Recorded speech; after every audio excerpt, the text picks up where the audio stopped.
Sujiwo Tejo membela Presiden Joko Widodo meninggalkan Megawati atau PDIP dikarenakan PDIP selalu mengungkit-ungkit jasanya. Sudah saatnya Pak Jokowi meninggalkan Megawati Soekarno Putri.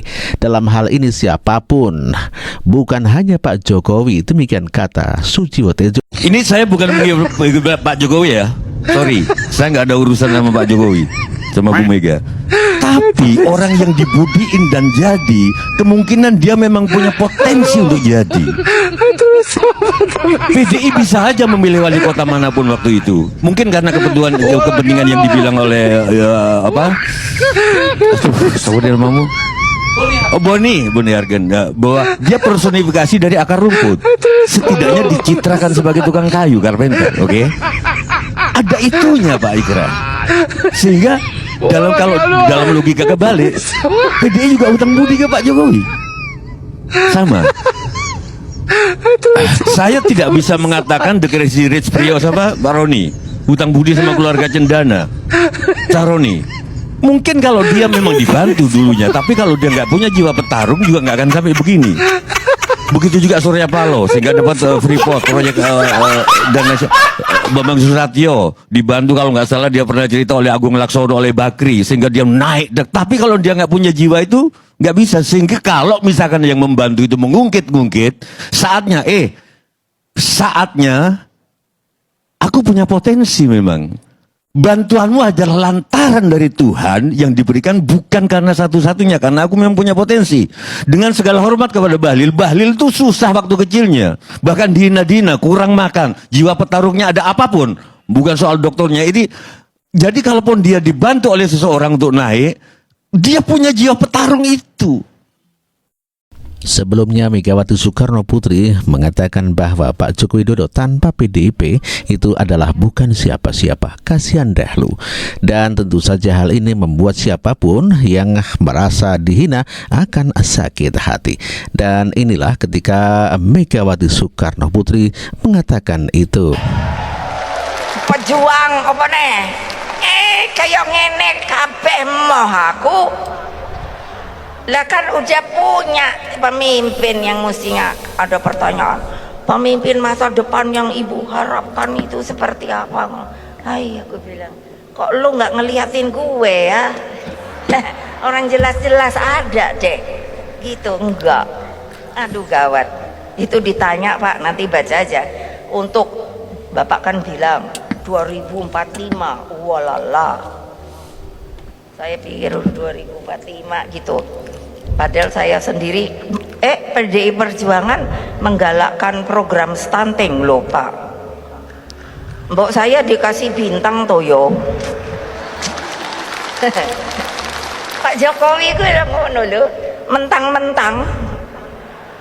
Lah iya, padahal Pak Jokowi kalau nggak ada PDI Perjuangan juga aduh kasihan dah.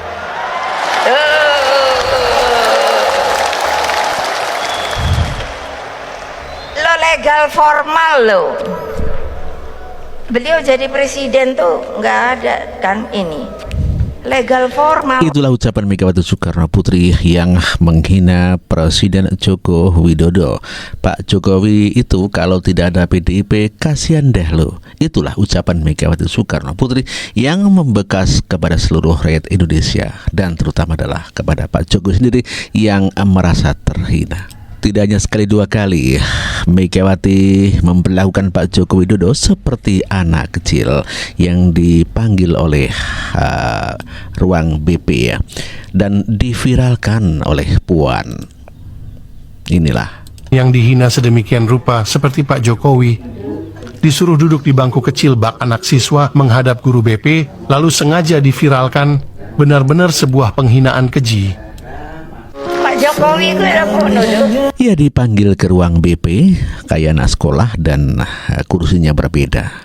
Presiden Jokowi dikasih kursi kecil, dan Megawati dengan kursi seorang bos.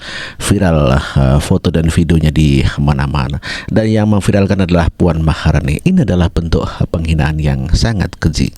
Megawati Soekarno Putri juga meyakini kalau Ganjar Pranowo sebagai capres dan Mahfud MD sebagai calon wakil presiden diyakini bahwa akan menang satu putaran dan mengatakan kalau Prabowo pasti kalah. Kita dengarkan pernyataan Megawati yang mengatakan mereka takut kalah dan pasti kalah dan Ganjar Pranowo menang satu putaran. Apakah kamu takut? Apakah kamu takut? Kenapa? Kenapa? Karena perundangan kita itu melindungi seluruh rakyat Indonesia dimanapun mereka berada. Apa dia presiden, apa dia menteri, apa dia namanya TNI Polri, dia adalah rakyat Indonesia. Ingat, betul apa tidak? Kok enak-enak aja ya. Karena saya nggak bisa melihat bahwa yang namanya kekuasaan itu dipergunakan untuk mengintimidasi yang sama-sama rakyat Indonesia yang mempunyai hak yang sama di dalam hukum konstitusi kita yang dibuat oleh para pendiri dan pejuang kita. Di mana? Di mata hukum. Ingat, hei polisi, jangan lagi intimidasi rakyatku. Pemilihan umum langsung adalah hak rakyat, bukan kepunyaan kalian. Ingat, mulai hari ini ibu ndak mau lagi dengar. Memangnya polisi ku sapa to yo? Hah? Ayo. Nah, jangan so aksi loh. Tahu nggak Pak Ainan? Enak aja anak orang dipanggil-panggil. Kemarin di Gunung Kidul, baca enggak? Ibu udah minta kok, Bebe. Katanya ini sudah harus diturunkan, bla bla bla bla bla. Lah saya bilang, mana dia? Bikinkan ke suratnya ke saya. Karena jelek-jelek ini, saya adalah ketua umum Partai Demokrasi Indonesia Perjuangan. Kamu ini bukan kamu ini, maksud saya sama polisi lah, sama aparat lah, sama yang namanya panglima lah. Karena mereka takut kalah, dan iya, mereka pasti kalah. Ya, Megawati PDIP selalu kalah di Jawa Tengah, kecuali 10 tahun bersama Joko Widodo, sehingga tidak pantas sebetulnya kalau Pak Joko Widodo dihina-hina oleh Megawati Soekarno Putri. Good morning, saudara, salam sehat, salam bahagia, salam waras. Kita masih membahas tentang Pilkada Jawa Tengah menjadi ajang pertempuran habis-habisan bagi PDIP Megawati. Saudara, saya ingin kita mundur ke belakang 20 tahun yang lalu.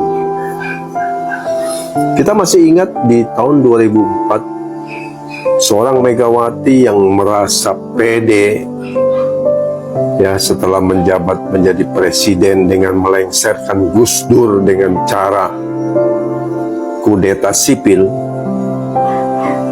Dia berpikir bahwa karisma Megawati dan PDIP hebat, tetapi faktanya di tahun 2004 Megawati berpasangan dengan Hasyim Muzadi, kalah di Jawa Tengah.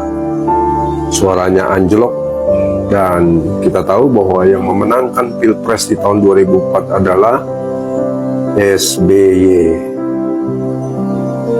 Kemudian dia mencoba lagi di tahun 2009 ya, dengan berpasangan dengan Prabowo di Pilpres 2009. Dan lagi-lagi Di Jawa Tengah suaranya juga anjlok, kalah telak dengan SBY. Saudara, apa yang terjadi? Dia merasa pede dan yakin dia bisa menguasai Jawa Tengah. Dan ketika 2014, Pilpres 2014, Bapak Joko Widodo diusung oleh PDIP dan memenangkan dengan telak. Kemudian di 2019 lagi-lagi mengulangi kesuksesan. PDIP mengusung Jokowi di Jawa Tengah, memenangkan pertempuran menjadi Pilpres di 2019. Kembali Jokowi berhasil melawan Prabowo. Saudara, apa yang terjadi? Kalau kita melihat bahwa sebenarnya bukanlah faktor PDIP. Jokowi menang 2 kali suaranya di Jawa Tengah, tetapi faktor Bapak Jokowi sendiri yang merakyat. Dan itu terbukti 2 kali di sana. Dan akhirnya kita kenal bahwa Jawa Tengah disebut menjadi kandang banteng. Karena selama 2 periode itu, ya, 2019 sampai 2024, kita tahu bahwa gubernurnya seorang Ganjar Pranowo, 2 periode selama 10 tahun. Tetapi kemudian apa yang terjadi ketika di 2024 Ganjar yang dicapreskan PDIP kalah telak di Jawa Tengah, ya, dan sangat memalukan kalau itu jadi sebutan kandang banteng, sementara Ganjar sebelumnya jadi gubernur Jawa Tengah dan dia hanya mendapatkan suara yang sangat sedikit di sana. Artinya apa? Artinya bukanlah faktor PDIP yang memenangkan Jawa Tengah, tapi faktor Jokowi. Nah, hari ini kita melihat pemilihan gubernur Jawa Tengah, pilkada Jawa Tengah. Ya, Jokowi dengan karismanya yang dikenal di masyarakat Jawa Tengah, apakah mungkin kalah Pak besok melawan Megawati dengan cagupnya Andika Perkasa? Seperti saya katakan bahwa pilkada Jawa Tengah serasa pilpres, ya, tetapi PDIP lupa Jawa Tengah tidak pernah dimenangkan oleh PDIP secara parpol, tetapi karena figur Bapak Jokowi. Jadi kalau hari ini Bapak Jokowi mengusung Lutfi dan Ustadz Yasin, ya, saya yakin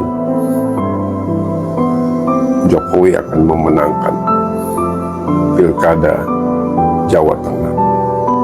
Bukan bicara tentang figur cagup. Ini bukan tentang Andika melawan Lutfi, tapi Megawati melawan Prabowo. Menurut Anda, dari 20 tahun pengalaman yang kita bisa lihat ke belakang, apakah mungkin PDIP dan Megawati bisa memenangkan pilkada Jawa Tengah?